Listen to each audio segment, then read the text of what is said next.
Hi hello welcome to competitive cracker. ഞാൻ പ്രശാന്ത്. എന്റെ പേര് വന്ദന. അപ്പൊ നമുക്കറിയാം നമ്മുടെ CSEB എക്സാം പോലെ തന്നെ വളരെ ഇമ്പോർട്ടന്റ് ആണ് നമ്മളെ CSEB എക്സാം ബോർഡ് നടത്തുന്ന ഡാറ്റ എൻട്രി ഓപ്പറേറ്റർ അല്ലെ.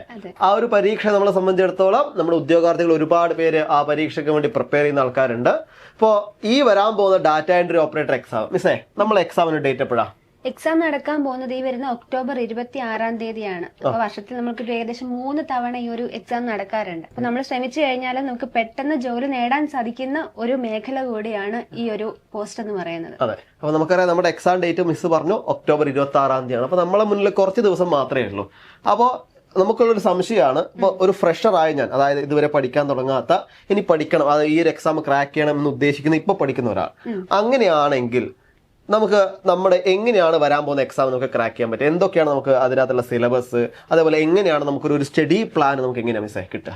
ഇപ്പം സാറ് പറഞ്ഞ പോലെ തന്നെ ഒക്ടോബർ 26 എന്ന് പറയുമ്പോൾ ഇനി അടുത്ത് വളരെ കുറച്ച് ദിവസങ്ങൾ മാത്രമേ നമ്മുടെ കയ്യിലുള്ളൂ. അപ്പൊ ഇതിന് നമ്മൾ സിലബസ് നോക്കുകയാണെന്നുണ്ടെങ്കിൽ നമുക്ക് ഇത്രയും ടോപ്പിക്കുകളാണ് കവർ ചെയ്യാനുള്ളത്. വളരെ അത്യാവശ്യം നല്ല ഡീറ്റെയിൽഡ് ആയിട്ടുള്ള കാര്യങ്ങളൊക്കെ നമുക്കിവിടെ പഠിക്കാനുണ്ട്. ഇതിനകത്ത് GK പ്രത്യേകം എന്ന് പറഞ്ഞാൽ GK 40 മാർക്കിനേ ഉള്ളൂ. ബാക്കി 60 മാർക്കും കമ്പ്യൂട്ടറിൽ നിന്നാണ്. അപ്പൊ നമുക്ക് വളരെ ഈസി ആയിട്ട് ഇത്രയും പോർഷനിൽ നിന്നുള്ള മാർക്കുകൾ നമുക്ക് സുരക്ഷിതമായിട്ട് നമ്മുടെ കയ്യിൽ വെക്കാൻ പറ്റും. അപ്പൊ അതുകൊണ്ട് തന്നെ നമുക്ക് GK പോർഷൻസ് ഏതൊക്കെയാണെന്നുള്ള ഡീറ്റെയിൽഡ് ആയിട്ട് സിലബസിനകത്ത് പറഞ്ഞിട്ടുണ്ട്. അതിനെ സ്പെസിഫൈ ചെയ്തിട്ടുള്ള ആപ്പിലുള്ള ക്ലാസ്സുകളുണ്ട്, ലൈവ് ക്ലാസ്സുകളുണ്ട്. അതിൽ കൂടെ ആയിരിക്കും നമ്മൾ കംപ്ലീറ്റ്ലി ഈ GK കവർ ചെയ്യുന്നത്. പിന്നെ നമുക്ക് ഹിസ്റ്ററി വളരെ ഇമ്പോർട്ടന്റ് ആണ്. കമ്പ്യൂട്ടർ ഇവിടെ നിന്നും നമുക്ക് പ്രീവിയസ് ഇയർ ക്വസ്റ്റ്യൻസിനൊക്കെ നമുക്ക് നോക്കുകയാണെങ്കിൽ ഏറ്റവും കൂടുതൽ ചോദ്യങ്ങൾ ചോദിച്ചിട്ടുള്ള ഏരിയ ആണ് ഹിസ്റ്ററി ഓഫ് കമ്പ്യൂട്ടർ എന്ന് പറയുന്നത്. അപ്പൊ ഇതൊക്കെ നമ്മൾ പ്രീവിയസ് ഇയർ ക്വസ്റ്റ്യൻസിനെ ബേസ് ചെയ്ത് ഏതൊക്കെ രീതിയിൽ ക്വസ്റ്റ്യൻസ് പാറ്റേൺ മനസ്സിലാക്കിയായിരിക്കും നമ്മൾ ഈ എക്സാമിന് നമ്മൾ മുന്നോട്ട് നോക്കി കാണുന്നത്. അപ്പൊ നമ്മൾ സാറ് പറഞ്ഞ പോലെ തന്നെ 30 ദിവസമേ ഉള്ളൂ. അപ്പൊ 30 ദിവസത്തിനുള്ളിൽ നല്ല ഡിഫൈൻഡ് ആയിട്ടുള്ള ഒരു പ്ലാനിലൂടെ നമ്മൾ പോയെങ്കിൽ മാത്രമേ നമുക്ക് എക്സാം ക്രാക്ക് ചെയ്യാനായിട്ട് സാധിക്കുള്ളൂ. മിസ്സിന് അങ്ങനെയാണെങ്കിൽ ഞാൻ പറഞ്ഞ പോലെ തന്നെ ആദ്യമായിട്ട് പ്രിപ്പയർ ചെയ്യുന്ന ഒരാൾക്ക് മിസ്സിന് നല്ലൊരു ടൈം ടേബിൾ മിസ്സിന് സജസ്റ്റ് ചെയ്യാൻ വേണ്ടി പറ്റുമോ? തീർച്ചയായിട്ടും സാധിക്കും. അതായത് ഞാൻ ഈ പറഞ്ഞ പോലെ തന്നെ നമുക്കിപ്പം ഏകദേശം ഒരു 30 ദിവസം കൂട്ടുകയാണെന്ന് കരുതുക. അപ്പൊ 30 ദിവസം നമുക്ക് ഡെയിലി ഒരു 3-4 സബ്ജക്ട് അല്ലെങ്കിൽ 3 സബ്ജക്ട് എടുക്കുകയാണെങ്കിൽ തന്നെ അത്രയും സബ്ജക്റ്റിനകത്തുള്ള ഓരോ ടോപ്പിക്കുകളും നമ്മൾ പക്കാക്കി വിട്ടു കഴിഞ്ഞാൽ നമുക്ക് ഈസി ആയിട്ട് എക്സാമിൽ നമുക്ക് അപ്പിയർ ചെയ്യാനായിട്ട് സാധിക്കും. അപ്പൊ ഞാനൊരു എക്സാമ്പിൾ കാണിച്ചു തരാം. ഇതിപ്പോ ഒരു 5 ദിവസത്തെ മാത്രമാണ് ഇൻക്ലൂഡ് ചെയ്തിരിക്കുന്നത്. ഇതുപോലെ 30 ദിവസത്തെ ഓരോ ദിവസവും ഏതൊക്കെ ടോപ്പിക്കുകൾ പഠിക്കണം എന്നുള്ള കാര്യങ്ങൾ നമ്മൾ കൃത്യമായ സ്റ്റഡി പ്ലാനോട് കൂടിയാണ് പോയിക്കൊണ്ടിരിക്കുന്നത്. ഇപ്പൊ ഫസ്റ്റ് ഡേ എടുക്കുകയാണെങ്കിൽ കമ്പ്യൂട്ടർ ഫണ്ടമെന്റൽസ് സ്റ്റാർട്ട് ചെയ്യും. പിന്നെ ജോഗ്രഫി ആണ് ആഡ് ചെയ്തിരിക്കുന്നത്.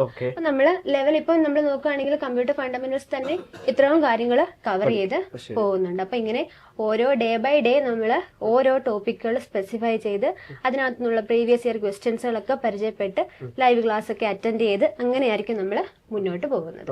അപ്പൊ നമുക്കറിയാം കുറച്ചധികം ഫീച്ചേഴ്സ്. നമുക്കറിയാം നമ്മൾ ഈ ടൈം ടേബിൾ നോക്കുമ്പോൾ തന്നെ അറിയാം വെൽ സ്ട്രക്ചേർഡ് ആയിട്ടുള്ള ടൈം ടേബിൾ ആണ്. കാരണം ഓരോരോ ഏരിയയും, അതായത് കമ്പ്യൂട്ടറിന്റെ ഏരിയയും അതേപോലെ തന്നെ മറ്റ് GK പോർഷൻസ് ഒക്കെ കറക്റ്റ് ആയിട്ട് ഒരു ഫോർമാറ്റിൽ നിങ്ങൾക്ക് തരികയാണ്. അതുകൊണ്ട് തന്നെ നമുക്ക് ഒരിക്കലും ടെൻഷൻ ഇല്ലാതെ ഈസി ആയിട്ട് നമുക്ക് എന്ത് ചെയ്യാം, നമുക്ക് ഈ ഒരു എക്സാമിനെ ക്രാക്ക് ചെയ്യാൻ വേണ്ടി. അപ്പൊ എനിക്ക് തോന്നുന്നു മിസ് അതിനകത്ത് മാത്സ് തുടങ്ങിയ കാര്യങ്ങളൊന്നും ഇല്ല അല്ലെ, GK മാത്രമേ പറഞ്ഞുള്ളൂ. അപ്പൊ അതുകൊണ്ട് തന്നെ നമുക്കറിയാം GK പിന്നെ കമ്പ്യൂട്ടറിന്റെ ഒരു ഡാറ്റ എൻട്രി ഓപ്പറേറ്റർ എന്ന് പറയുമ്പോൾ നമുക്ക് ഏറ്റവും ഇമ്പോർട്ടന്റ് കമ്പ്യൂട്ടർ ആണ്. കമ്പ്യൂട്ടർ ബേസിൽ ഒരുപാട് കാര്യങ്ങൾ നമുക്ക് പഠിക്കാറുണ്ട്.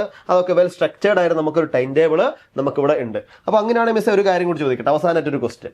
നമ്മള് സ്റ്റഡി പ്ലാൻ കിട്ടി. ഇപ്പൊ സ്റ്റഡി പ്ലാൻ കിട്ടിയോണ്ട് നമുക്ക് കാര്യമില്ല, നമുക്ക് എന്താ പഠിക്കണമെങ്കിൽ ലൈവ് ക്ലാസ് അങ്ങനത്തെ കുറെ കാര്യങ്ങൾ വേണം. അങ്ങനെയാണ് നമുക്ക് അതിന് പറ്റിയ ഒരു ബാച്ച് നമുക്ക് ഇവിടെ ഉണ്ടോ മിസ്സേ? തീർച്ചയായിട്ടും ഉണ്ട്. നമ്മളപ്പോ ഉടനെ തന്നെ ഒരു ബാച്ച് 30 ഡേ ബാച്ച് സ്റ്റാർട്ട് ചെയ്യാണ്. അപ്പൊ ബാച്ചിന്റെ ഡീറ്റെയിൽസ് ആണ് ഈ തന്നിരിക്കുന്നത്. അപ്പൊ നമ്മള് മറ്റുള്ള PSC എക്സാമിലൊക്കെ ആയാലും ടൈപ്പിസ്റ്റ്, ടൈപ്പ് റൈറ്റർ അല്ലെങ്കിൽ ഡാറ്റ എൻട്രി ഓപ്പറേറ്റർ ഒക്കെ വിളിക്കാറുണ്ട്.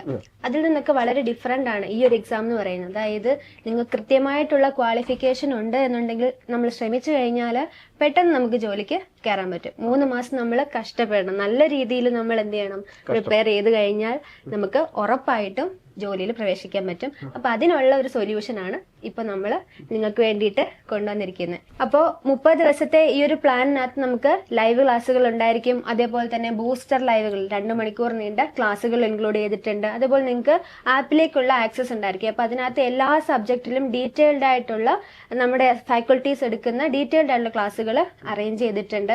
പിന്നെ അതേപോലെ വർക്കൗട്ടുകൾ, എക്സാമുകൾ, വീക്ക്ലി എക്സാമുകൾ ഉണ്ടായിരിക്കും. അതേപോലെ തന്നെ ഇന്റർമീഡിയറ്റ് ആയിട്ട് നമ്മൾ എക്സാമുകൾ നടത്തി. ഇതെല്ലാം നിങ്ങൾ കവർ ചെയ്ത് കഴിഞ്ഞാൽ നമുക്ക് ഒരുപാട് ക്വസ്റ്റ്യൻസ് പരിചയപ്പെടാം എന്നുള്ളത് തന്നെയാണ് ഇതിന്റെ ഏറ്റവും വലിയ പ്രത്യേകത. അപ്പോൾ ഇത്രയും ഫീച്ചേഴ്സ് ഒക്കെയാണ് നമ്മുടെ ഈ ഒരു 30-day ബാച്ചിൽ അറേഞ്ച് ചെയ്തിരിക്കുന്നത്. അപ്പോൾ ജോയിൻ ചെയ്യാൻ ആഗ്രഹിക്കുന്നവരാണ് നിങ്ങളെങ്കിൽ എത്രയും വേഗം ഈ ഒരു ബോർഡ് നമ്പറിലേക്ക് കണക്ട് ചെയ്യാം. ഈ കാണുന്നതാണ് നിങ്ങളുടെ ബോർഡ് നമ്പർ. അപ്പോൾ ഉടനെ തന്നെ ജോയിൻ ചെയ്യാൻ ആഗ്രഹിക്കുന്നവർ എന്ത് ചെയ്യുക, സമയം വേസ്റ്റ് ചെയ്യേണ്ട, സമയം കുറച്ചേ ഉള്ളൂ. അപ്പോൾ അതിനുള്ളിൽ നിങ്ങളുടെ സീറ്റ് ഉറപ്പാക്കുക. അപ്പൊ നമുക്കറിയാം നമ്മുടെ CSCB എക്സാം പോലെ തന്നെ, അതായത് നമ്മളെ ജൂനിയർ ക്ലർക്ക് കാഷ്യർ എക്സാം പോലെ തന്നെ വളരെ ഇമ്പോർട്ടന്റ് ആണ് ഇത്തരത്തിൽ ഡാറ്റ എൻട്രി ഓപ്പറേറ്റർ. അപ്പൊ എനിക്ക് തോന്നുന്നു ഒരു തുടക്കക്കാരൻ എന്ന രീതിയിലും അതേപോലെ ഇപ്പൊ പഠിച്ചുകൊണ്ടിരിക്കുന്ന ആളാണ്, എല്ലാവർക്കും നല്ല ബെസ്റ്റ് ആയിട്ട് നമ്മൾ കൊടുക്കുന്ന ഒരു ബാച്ച്, അതായത് നല്ലൊരു ടൈം ടേബിൾ, അതുപോലെ ഒരുപാട് ഫീച്ചേഴ്സ് അടങ്ങിയ ഒരു നല്ലൊരു ബാച്ചാണ് നമ്മൾ ഈ 30-day ബാച്ച് എന്ന് പറയുന്നത്. അപ്പോൾ ഈ ബാച്ചിന്റെ കാര്യങ്ങളൊക്കെ മിസ് പറഞ്ഞു. ഇനിയും നിങ്ങൾക്ക് ഡൗട്ടുകൾ ഉണ്ടെങ്കിൽ നിങ്ങൾക്ക് താഴെ കമന്റ് ബോക്സിൽ കമന്റ് ആയിട്ട് രേഖപ്പെടുത്താം. കൂടാതെ ഈ ബാച്ചുമായി ബന്ധപ്പെട്ട കാര്യങ്ങൾ അറിയാനും ബാച്ചിൽ ജോയിൻ ചെയ്യാൻ നമ്മളിവിടെ ഒരു കോൺടാക്ട് നമ്പർ കൊടുത്തിട്ടുണ്ട്, അല്ലെങ്കിൽ താഴെ ഒരു ഗൂഗിൾ ഫോം കൊടുക്കുന്നുണ്ട്. ആ ഗൂഗിൾ ഫോമിൽ നിങ്ങൾക്ക് എന്ത് ചെയ്യാം, ക്ലിക്ക് ചെയ്തുകൊണ്ട് അല്ലെങ്കിൽ ഗൂഗിൾ ഫോം ഫില്ല് ചെയ്തുകൊണ്ട് നിങ്ങൾക്ക് നമ്മുമായിട്ട് കണക്ട് ചെയ്യാവുന്നതാണ്. അതല്ലേ മിസ് നമുക്ക് പറയാനുള്ളൂ. അപ്പോൾ ഒരിക്കൽ കൂടി എക്സാം എഴുതുന്ന എല്ലാവർക്കും ഒരു വിജയാശംസകൾ, അല്ലെ? വിജയാശംസകൾ നേരുന്നു. Thank you.